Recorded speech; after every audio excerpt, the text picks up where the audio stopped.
We talked about law of sines and law of cosines yesterday in class, and when we were doing that, we were finding just a missing piece of a triangle. And so today we're going to take it one step further, and we're going to find all of the missing parts. Now, you've done this before in previous classes, but you've done it with right triangles only. But now we're going to draw triangles that aren't necessarily right. Now, when we did law of sines and law of cosines, I always kind of started the same way by drawing the same sort of, I call it kind of a dummy triangle, just a triangle that I can start filling things in. And I don't worry too much about what the angles and the sides look like. I just fill them in as I see them, and I don't get too creative. X, Y, and Z is the name of this triangle. And so the side opposite X is side X, and the side opposite Y is side Y, and the side opposite Z is side Z. And I can fill in my angles. 26 degrees. Angle Z is 58 degrees. And side X is 34 degrees. So I need to do either the law of sines, law of cosines, or I can use some other tricks like the sum of all the angles in a triangle are 180 degrees. But I can't use Pythagorean theorem because this is not a right triangle, and I can't use like the SOHCAHTOA stuff because, again, this is not a right triangle. But I can use law of sines, law of cosines, and I can use the sum of all the angles in a triangle is 180. So the first thing that I like to do is list the things that I need to find. I need to find angle X, and all the angles are written in capital letters. And then I also need to find side Y and side Z. So those are the three missing pieces that I have. So I'm going to find angle X first by just doing 180 minus 58 and then minus 26, or however you do it. Some of you add those together first and then subtract them, but it's just 180 minus the things that I know. So 180 minus 58 minus 26, plug it in my calculator, I get 96 degrees for that angle. Now I have to find so I can fill that in. I'll fill it in a different color, so when you look back, you know that wasn't given. That was one that I had to find. So 96 degrees was one that I had to find. Okay, so now I'm going to find side Y. Well, most of these that we work on, we're going to be able to use law of sines, and that's what I always try first is law of sines because I think it's the easiest to use. So I'll set up my equation that the sine of 96 over 34 is equal to the sine of 26 over little y.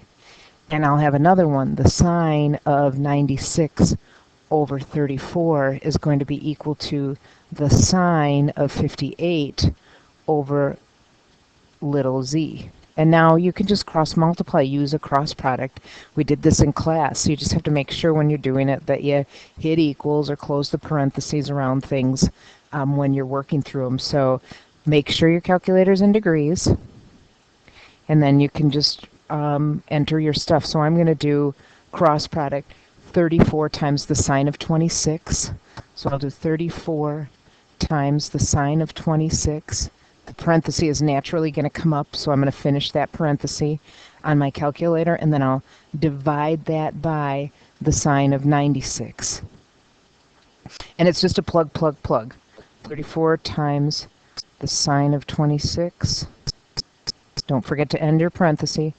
Divided by the sine of 96.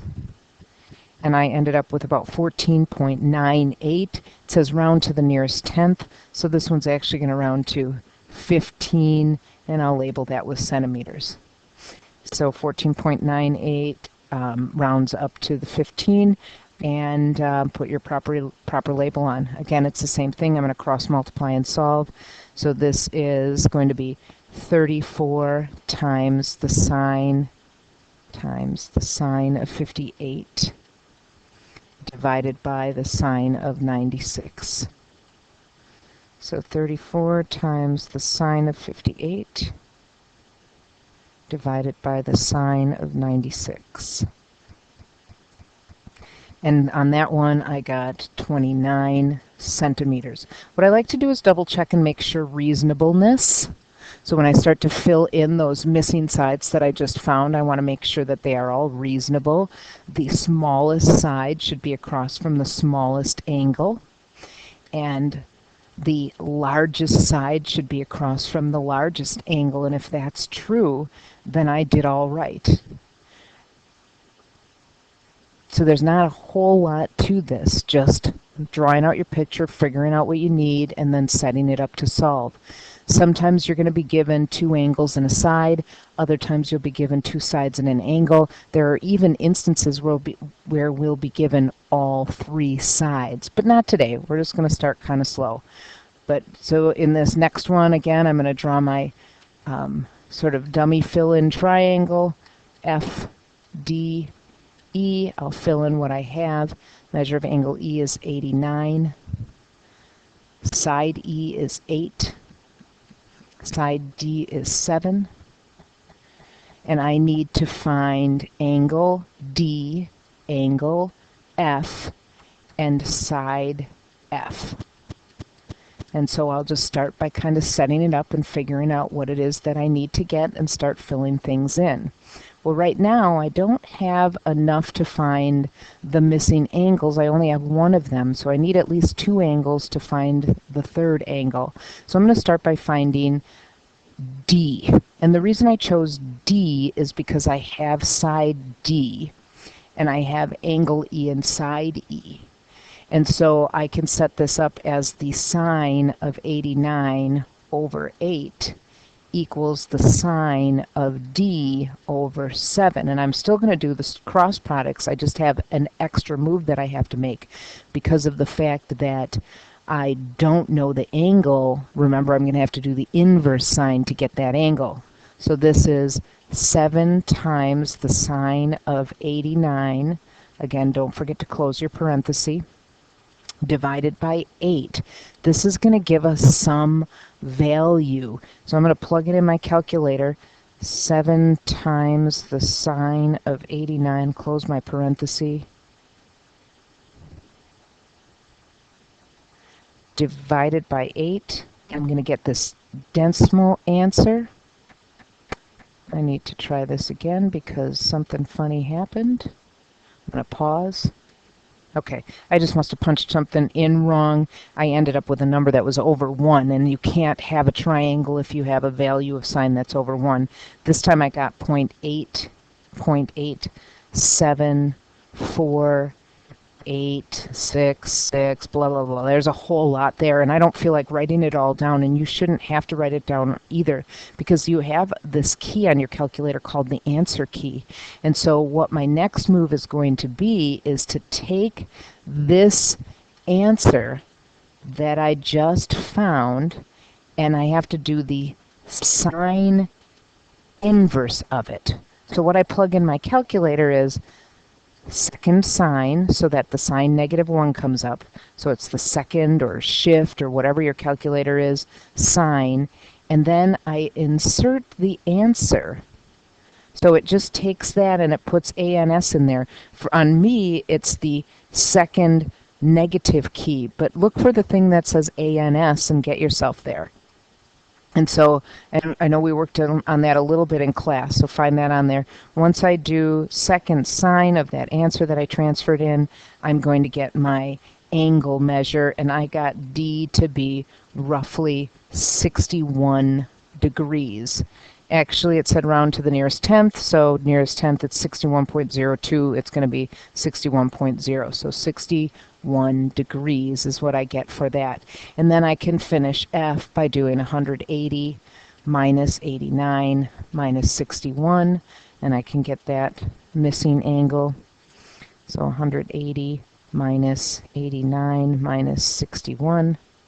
I got 30 degrees for that one, and now I'm going to have to set up one more law of sines with angle F to find side F. So my last move is going to be the sine of 89 over 8 equals the sine of 30 over f. Let me write that better so that you can see it better. So it's the sine of 89 over 8 equals the sine of 30 over side f. That's the last thing that I'm missing. So again, it's going to be a cross product here. 8 times the sine of 30 divided by the sine of 89. So 8 times the sine of 30, close my parentheses, divided by the sine of 89, and hit enter. Oops, and I got about 4. And this is 4 centimeters again, so I'll put my label on that. So I got 4 centimeters is across from the 30-degree angle, 8 is across from the 89-degree angle, 7 is across the 61-degree angle, so all of that looks very reasonable. So this is your job, is to finish, so you don't go out of your homework pack today. I just want you to finish the rest of the examples on here. Using the law of sines, law of cosines, sum of all the angles equals 180. Work your way through, and then we'll move on to the second part of 5-2, solving triangles, and that is when we encounter a situation where it's not one triangle, or maybe even there are no triangles that can be made with the information that's given. We might be given information that the sides just are not conducive to making a triangle, or maybe there's a situation that the information that they give me could make more than one triangle, and so we're going to look at things like that. But today it's one triangle and one solution. Draw your dummy triangle, figure out what you're missing, set up your law of sines or your law of cosines, work your way through and solve. We'll meet again tomorrow. Have a great day, or we'll meet again soon. Have a great day, and I will talk to you then.